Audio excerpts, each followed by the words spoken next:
हाँ भाई, welcome to जी के वर्ड। देखिए आज हम वीडियो लेकर जो आए हैं, ये यूपीपी का जो हमारे मॉक टेस्ट सीरीज चल रही है उसका 8th वीडियो है, ठीक है। और इससे पहले वाले अगर आप 7 वीडियो नहीं देखे हैं तो प्लीज़ जाके प्ले लिस्ट में जाकर देखिए, क्योंकि ये सभी वीडियो आपके एग्ज़ाम के लिए बहुत ही महत्वपूर्ण है। देखिए हमारा पूरा फोकस है यूपीपी एग्ज़ाम, ठीक है। और लगभग जो हम क्वेश्चन आपको प्रोवाइड कर रहे हैं ये ऐसे ही जो लेवल के जो क्वेश्चन है आपके यूपीपी एग्ज़ाम में पूछे जाते हैं, ठीक है। तो मॉक टेस्ट बहुत सोच समझ के क्रिएट किया जाता है। मैंने आपसे बोला था कि मॉक टेस्ट में 2 से 3 दिन रोकूंगा, लेकिन बहुत सारे हमारे भाई लोग हैं जो बोल रहे सर मॉक टेस्ट भी लेके चलिए, ठीक है। तो हम दोनों ही चीज़ लेकर चलते हैं। जो सिलेबस अभी बचा है उसको भी हम कंप्लीट करते रहेंगे और मॉक टेस्ट भी हम साथ में लेकर चलते रहेंगे, ठीक है। चलिए तो बात करते हैं आज फर्स्ट क्वेश्चन की कि चिकित्सा क्षेत्र में नोबेल पुरस्कार पाने वाले प्रथम भारतीय मूल वैज्ञानिक हैं।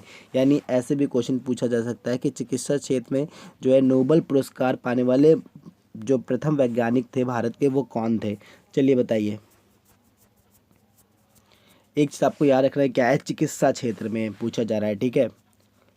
तो कौन जीता था ये पुरस्कार, नोबेल पुरस्कार? तो याद रखिएगा हरगोविंद खुराना, ठीक है। हरगोविंद खुराना जीते थे जो नोबेल पुरस्कार चिकित्सा का, सर्वप्रथम भारतीय मूल के वैज्ञानिक थे ये, ठीक है। नेक्स्ट क्वेश्चन क्या है, दक्षिण भारत की किस नदी की लंबाई सर्वाधिक है? काफ़ी अच्छा क्वेश्चन। क्या बोल रहे हैं कि दक्षिण भारत की किस नदी की जो लंबाई है वो सर्वाधिक है, यानी सबसे लंबी नदी है दक्षिण भारत की कौन सी? तो याद रखिएगा गोदावरी जो है ये दक्षिण भारत की सबसे लंबी नदी है। और अगर आपसे हिमालयन नदी पूछ लिया जाए तो हिमालय की सबसे लंबी नदी जो है गंगा नदी है, ठीक है। चलिए नेक्स्ट क्वेश्चन क्या है कि ऑस्ट्रेलिया की राजधानी है? काफ़ी अच्छा क्वेश्चन। क्या बोल रहे हैं, ऑस्ट्रेलिया की राजधानी है? तो याद रखिएगा कैनबरा जो है ये ऑस्ट्रेलिया की राजधानी है, ठीक है। इसी लेवल के जो क्वेश्चन आपके यूपीपी में पूछे जाते हैं, बस आपको करना क्या है कि अच्छे से इन सभी क्वेश्चन को याद रखना है, ठीक है। नेक्स्ट क्वेश्चन क्या है कि चांद तारा निम्नलिखित में किस देश का राष्ट्रीय चिन्ह है? तो किसका है? तुर्की का, ठीक है। चलिए नेक्स्ट क्या है कि निम्नलिखित में किस देश की सीमा सर्वाधिक लंबी है? ठीक है, विश्व में पूछा जा रहा है। क्या बोल रहे हैं, विश्व में पूछा जा रहा है कि निम्नलिखित में किस देश की सीमा सर्वाधिक लंबी है? तो यार कि कनाडा की जो सीमा है वो सर्वाधिक लंबी है, ठीक है। नेक्स्ट क्वेश्चन क्या है कि निम्नलिखित में चयन करें जिसके आगे उसकी राजधानी जो है गलत मिली है। तो देखिए यहाँ पर जो ये इराक की राजधानी तेहरान है ये गलत मिली है, क्योंकि इराक की राजधानी क्या है, बगदाद है। और तेहरान जो है वो ईरान की राजधानी है, ठीक है। चलिए नेक्स्ट क्वेश्चन क्या है कि निम्नलिखित में कौन विश्व का सबसे बड़ा द्वीप समूह है? द्वीप समूह समझ रहे हैं कि ये छोटे छोटे द्वीपों से मिलकर बना देश है, ठीक है। तो क्या बोल रहे हैं, निम्नलिखित में कौन विश्व का सबसे बड़ा द्वीप समूह है? तो याद रखिए कि यहाँ पर बात की जा रही है इंडोनेशिया की, और ये छोटे छोटे द्वीप से बना एक देश है, ठीक है। याद रखिएगा, अच्छा क्वेश्चन है ये। नेक्स्ट क्वेश्चन क्या है कि सर्वाधिक राज्यों के साथ सीमा बनाने वाला राज्य है? तो कौन है वो? उत्तर प्रदेश, ठीक है। नेक्स्ट क्या कि रामेश्वरम द्वीप किस भारतीय राज्य का हिस्सा है? ठीक है, ये भी काफ़ी अच्छा क्वेश्चन है, ठीक है। रामेश्वरम द्वीप किस भारतीय राज्य का हिस्सा है? तो ये पूछा जा रहा है आपसे, तो यार ये किसका हिस्सा है? तमिलनाडु का, ठीक है। नेक्स्ट क्या है कि इस पड़ोसी देश के साथ भारत की सर्वाधिक स्थलीय सीमा स्पर्श करती है, यानी कौन सा ऐसा देश है जिसकी भारत के साथ सर्वाधिक स्थलीय सीमा है जो स्पर्श करती है? तो यार रखिएगा बांग्लादेश की, ठीक है। नेक्स्ट क्या कि भारत का सर्वोच्च सौर सम्मान है? काफ़ी अच्छा क्वेश्चन, और इसी तरह के क्वेश्चन आपके यूपीपी में पूछे जाते हैं। क्या बोल रहे हैं, भारत का सर्वोच्च सौर सम्मान है? तो याद रखिएगा परमवीर चक्र जो है वो है आपका भारत का सर्वोच्च सौर्य सम्मान। और अगर आपसे पूछ ले भारत का सर्वोच्च नागरिक पुरस्कार कौन है, तो आप क्या बोलेंगे? भारत रत्न। नागरिक पुरस्कार है भारत रत्न, और सौर्य सम्मान है आपका परमवीर चक्र, ठीक है। चलिए नेक्स्ट क्वेश्चन क्या है कि मीरा साहिब फातिमा बीबी जो है किस लिए जानी जाती हैं? काफ़ी अच्छा क्वेश्चन। इस तरह से क्वेश्चन आजकल ट्रेंड में है यूपीपी के। और याद रखिएगा यूपी के क्वेश्चन में मोस्टली जो एग्ज़ाम चल रहे हैं वहाँ पर एक क्वेश्चन जो है ऐसा ज़रूर पूछा जा रहा है। क्या बोल रहा है, मीरा साहिब फातिमा बीबी जो है किस लिए जानी जाती हैं? तो ये देखिए ये सर्वोच्च न्यायालय की प्रथम महिला न्यायाधीश थी। ठीक है, चलिए नेक्स्ट क्या कि उत्तर प्रदेश का भदोही जिला किस उत्पादन के लिए जाना जाता है? तो क्या लिखेगा? कालीन के लिए जाना जाता है ये। ठीक है, नेक्स्ट क्वेश्चन क्या है कि निम्नलिखित में किन नदियों की घाटी सर्वाधिक गहरी है? काफ़ी अच्छा क्वेश्चन। देखिए एक चीज़ आपको याद रखना है कि जितनी भी आपकी हिमालयन नदियां हैं उनको युवा नदियां बोलते हैं, यानी वो अभी अपनी युवा अवस्था में, और जितनी भी दक्षिण भारत की नदियां हैं वो अपनी वृद्ध अवस्था में है। ठीक है, तो देखिए जो नदियां घाटी गहरी करती है वो युवा अवस्था वाली करती हैं। तो आपको यहाँ समझ में आ रहा है ये नदियाँ जो है ये क्या हैं? ये आपकी नदियाँ हैं दक्षिण भारत की, तो ये तो हो नहीं सकती। अब बात करें सर्वाधिक गहरी की, तो याद रखिएगा अलकनंदा और भागीरथी इसका करेक्ट आंसर है, क्योंकि ये जो अपनी काफ़ी गहरी घाटी जो है करती जा रही है और गहरी घाटी में ये बहने वाली नदियां हैं। ठीक है, क्वेश्चन क्या आपका? देखिए हिंदी नहीं होगा। ठीक है, ये क्या होगा? साहित्य का ज्ञानपीठ पुरस्कार पाने वाली प्रथम महिला है। काफ़ी अच्छा क्वेश्चन। तो देखिए मैं इसको थोड़ा समझा देता हूँ आपको। देखिए साहित्य का ज्ञानपीठ पुरस्कार पूछ रहे हैं, तो याद रखिएगा साहित्य का जो ज्ञानपीठ पुरस्कार है सर्वप्रथम जीता है आशापूर्णा देवी जी ने। ठीक है, ये इन्हें मिला है 1976 में, और ये साहित्य जो है ज्ञानपीठ पुरस्कार पाने वाली प्रथम महिला थी। ठीक है, लेकिन अगर आपसे बोल दें कि हिंदी साहित्य का, ठीक है, हिंदी साहित्य का ज्ञानपीठ पुरस्कार पाने वाली प्रथम महिला कौन है, तो आपका करेक्ट आंसर क्या होगा? महादेवी वर्मा, क्योंकि इन्हें मिला था ये 1982 में। ठीक है, तो दोनों का ही नाम याद रखिएगा। वैसे तो ये क्वेश्चन आप यहाँ पर भी ठीक ही है। अगर हिंदी साहित्य ज्ञानपीठ पुरस्कार पाने वाली प्रथम महिला की बात की जा रही है तो याद रखिएगा वो कौन है? महादेवी वर्मा, क्योंकि इन्हें कब मिला है? ये मिला है 1982 में। ठीक है, लेकिन अगर आपसे पूछ लिया जाए कि साहित्य का, हिंदी हटा दीजिए, क्या है, साहित्य का ज्ञानपीठ पुरस्कार पाने वाली प्रथम जो महिला कौन थी, तो वो होंगी आपकी पूर्णा देवी जी। इनको मिला था 1976 में। ठीक है, दोनों का ही नाम याद रखिएगा बहुत अच्छे से, क्योंकि क्वेश्चन बन रहे हैं आजकल। नेक्स्ट क्वेश्चन है कि किस भारतीय राज्य को प्रथम महिला मुख्यमंत्री देने का गौरव प्राप्त है? ठीक है, काफ़ी अच्छा क्वेश्चन।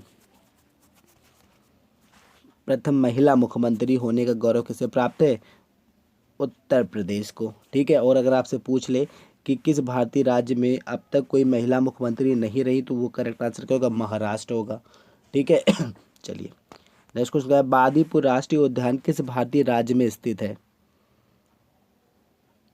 तो बादीपुर कहाँ पर है? कर्नाटक के अंदर। ठीक है, नेक्स्ट क्या है कि एशियाई खेलों में स्वर्ण पदक जीतने वाले प्रथम भारतीय महिला कौन थी? काफ़ी अच्छा क्वेश्चन।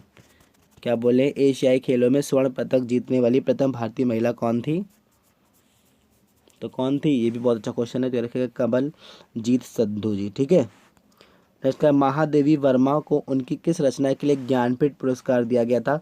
तो अभी मैंने आपको बताया था ना कि ये इनको कब मिला था? 1982 में, सॉरी 1982 में ये मिला था आपको ये पुरस्कार इनको। और इनकी किस रचना के लिए पूछ रहे हैं दिया गया ये पुरस्कार? तो ये यामा के लिए दिया गया था। ठीक है, चलिए नेक्स्ट क्वेश्चन क्या है कि निम्नलिखित में छायावाद के आधार स्तंभ है? बहुत ही टॉप के क्वेश्चन है ये, समझ लीजिए, ऐसे ही क्वेश्चन आपके बनते हैं। क्या बोले? निम्नलिखित में छायावाद के आधार स्तंभ कौन है? तो याद रखिएगा जयशंकर प्रसाद जी को बोलते हैं छायावाद का आधार स्तंभ। ठीक है, नेक्स्ट क्वेश्चन क्या आपका कि एशियाई खेलों में निशानेबाजी में स्वर्ण पदक जीतने वाले सौरभ चौधरी उत्तर प्रदेश किस जिले से संबंधित है? मात्र 16 वर्ष की आयु में इन्होंने स्वर्ण पदक जीता है। ठीक है, हिस्ट्री रची है इन्होंने। तो सौरभ चौधरी का नाम आपको याद रखना है ये, और पूछा क्या जा रहा है उत्तर प्रदेश के किस ज़िले से हैं? तो याद रखिएगा ये मेरठ के, एक ये निशानेबाज है और इन्होंने स्वर्ण पदक जीता है एशियाई खेलों में। ठीक है, नेक्स्ट क्या कि तीसरे ग्रीष्मकालीन युवा ओलंपिक खेलों में उत्तर प्रदेश के किस खिलाड़ी ने स्वर्ण पदक जीता? देखिए ऊपर वाला क्वेश्चन था एशियाई खेल, लेकिन यहाँ पर बात की जा रही तीसरे ग्रीष्मकालीन युवा ओलंपिक खेलों में उत्तर प्रदेश किस खिलाड़ी ने स्वर्ण पदक जीता है? तो इसका भी आंसर याद रखिएगा सौरभ चौधरी ने। ठीक है, चलिए नेक्स्ट क्वेश्चन क्या है 2018 के एशियाई खेलों में 3000 मीटर लंबी दूरी की किस धाविका ने सिल्वर मेडल अपने नाम किया? Most IMP question.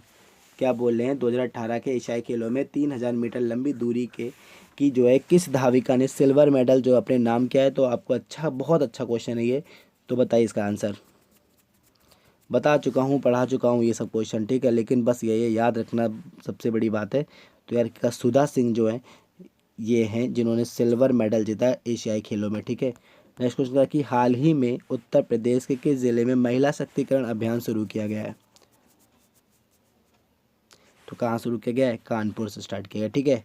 Next question है गाय भारत के किस पड़ोसी देश का राष्ट्रीय प्राणी है? काफ़ी अच्छा क्वेश्चन, ठीक है। किसके गाय को बोल रहे हैं किस देश का राष्ट्रीय प्राणी है? तो रहेगा नेपाल का है, ठीक है। नेक्स्ट क्वेश्चन रविन्द्रनाथ टैगोर ने भारतीय जो है राष्ट्रगान के अलावा किस अन्य देश का राष्ट्रीय गान लिखा है? तो आपको पता ही होगा बांग्लादेश का अमार सोनार बांग्ला जो है वो रविन्द्रनाथ टैगोर जी ने ही लिखा है, ठीक है। नेक्स्ट क्वेश्चन भारत में शिमला समझौता पर किस वर्ष हस्ताक्षर किए? काफ़ी अच्छा क्वेश्चन, ये पूछा भी कहता आपका यूपीपी में। तो कब किए थे बताइए? 1972 में, ठीक है। नेक्स्ट क्वेश्चन है कि किस देश को पूर्व में श्याम देश के नाम से जाना जाता था? ठीक है, काफ़ी अच्छा क्वेश्चन। किस देश को पूर्व में क्या है श्याम देश के नाम से जाना जाता था? तो किसे जाना जाता था? ये जाना जाता था थाईलैंड को, ठीक है। नेक्स्ट का कि वायुमंडल में ऑक्सीजन की सही प्रतिशतता है? तो रहेगा 21%, ठीक है। नेक्स्ट क्या कि एशिया महाद्वीप का क्षेत्रफल कुल विश्व के क्षेत्रफल का हिस्सा है? रहेगा 29.5%, ठीक है। नेक्स्ट क्वेश्चन क्या है कि निम्नलिखित में किस ग्रह के बृहस्पति के बाद सर्वाधिक उपग्रह है? काफ़ी अच्छा क्वेश्चन। तो आपको पता होना चाहिए कि बृहस्पति ग्रह के सर्वाधिक उपग्रह हैं, लेकिन उसके बाद किसके हैं? शनि ग्रह के, ठीक है। चलिए नेक्स्ट क्वेश्चन निम्नलिखित में कौन सा द्वीप सर्वाधिक जैव विविधता वाला है? क्या लिखेगा? मेडागास्कर जो है ये सर्वाधिक जैव विविधता वाला जो है द्वीप है, ठीक है। नेक्स्ट क्वेश्चन क्या आपका कि पिछौला झील किस भारतीय राज्य में स्थित है? पिछौला कहाँ पर स्थित है? तो ये स्थित आपकी राजस्थान में। नेक्स्ट क्वेश्चन क्या आपका कि निम्नलिखित में किस भारतीय राज्य में की सीमा बांग्लादेश के साथ नहीं मिलती? तो क्या रखेगा किसकी? उड़ीसा की सीमा नहीं मिलती बांग्लादेश के साथ, ठीक है। नेक्स्ट क्या है कि समुद्र में भारत का सबसे निकटतम पड़ोसी देश कौन सा है? ये देखिएगा श्रीलंका जो है भारत का सबसे निकटतम पड़ोसी देश है, ठीक है। नेक्स्ट क्या कि काली मृदा किस फसल के लिए उपयुक्त होती है?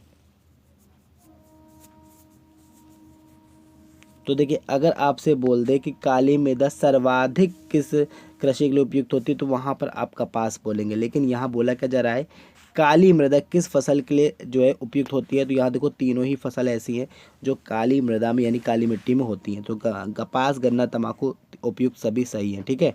नेक्स्ट क्वेश्चन क्या है कि उत्तर प्रदेश के किस क्षेत्र में काली मृदा पाई जाती है? काफ़ी अच्छा क्वेश्चन। तो कहाँ पाई जाती है? ये बुंदेलखंड क्षेत्र में, ठीक है। नेक्स्ट क्या कि कपास का सबसे बड़ा उत्पादक राज्य है? तो कौन है? गुजरात है कपास का सबसे बड़ा उत्पादक राज्य, ठीक है।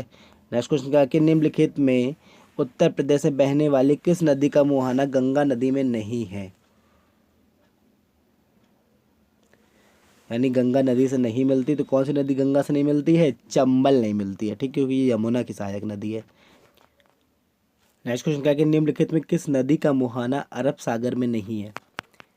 यहाँ पर बात की जा रही है अरब सागर में गिरने वाली नदियों की। तो याद रखिएगा सतलज नदी का जो मुहाना है वो अरब सागर में नहीं है, क्योंकि ये चिनाब नदी से जाकर मिल जाती है, ठीक है।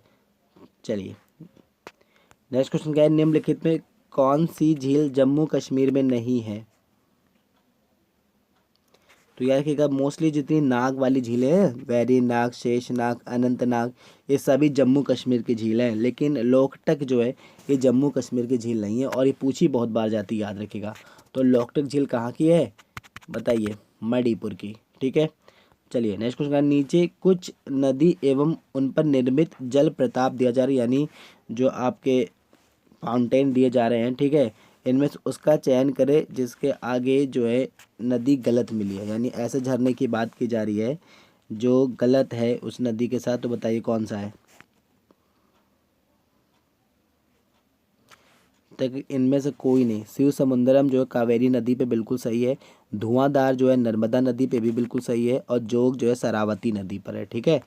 नेक्स्ट क्वेश्चन क्या आपका, कच्चा तेल एवं प्राकृतिक गैस का बड़ा उत्पादक राज्य है? तो ये कौन है? गुजरात। नेक्स्ट क्या है कि किस भारतीय राज्य में जलोढ़ मृदा जो है सर्वाधिक विस्तृत क्षेत्र है, यानी जलोढ़ मृदा का? तो कौन है वो? उत्तर प्रदेश। ठीक है। नेक्स्ट क्या है कि राजस्थान का खेतड़ी प्रसिद्ध है? तो राजस्थान का खेतड़ी किस लिए प्रसिद्ध है? तांबा उद्योग के लिए। ठीक है। नेक्स्ट क्या है कि निम्नलिखित में कौन सी वनस्पति मरुस्थलीय नहीं है? तो जो पाइनस है ये मरुस्थलीय वनस्पति नहीं है, क्योंकि ये पर्वतीय वनस्पति है। ठीक है। नेक्स्ट क्वेश्चन, निम्नलिखित में कौन सी नदी गहरा गर्त बनाती है? तो देखिए यहाँ पे वही बात आ गई, गहरा गर्त वाली। ये देखिए ये दो नदी तो आपकी क्या है, दक्षिण भारत की, ये भी दक्षिण भारत की, लेकिन ब्रह्मपुत्र यहाँ पर आप सही हो जाएगा आंसर। ठीक है। चलिए नेक्स्ट क्वेश्चन क्या है कि हुसैन सागर प्रसिद्ध झील स्थित है? तो ये क्वेश्चन आज आपके लिए बहुत इजी क्वेश्चन है, इसका आंसर बताइएगा कि हुसैन सागर झील जो है कहाँ पर स्थित है। ठीक है। नेक्स्ट क्वेश्चन क्या है कि उत्तर प्रदेश का कौन सा जिला सर्वाधिक जनसंख्या वाला है? तो ये कौन सा है? इलाहाबाद। ठीक है। नेक्स्ट क्या है कि निम्नलिखित में कौन सी फसल मरुस्थलीय मृदा की नहीं है? बताइए। तो मरुस्थलीय मृदा में नहीं हो सकता गन्ना। ठीक है। तो ये थे आपके यूपीपी मॉक टेस्ट के 8 वीडियो की कुछ 50 क्वेश्चन जो आपके लिए काफ़ी यूज़फुल होंगे। आई होप आपको वीडियो पसंद आएगा। अगर आए तो please like and share. Thank you.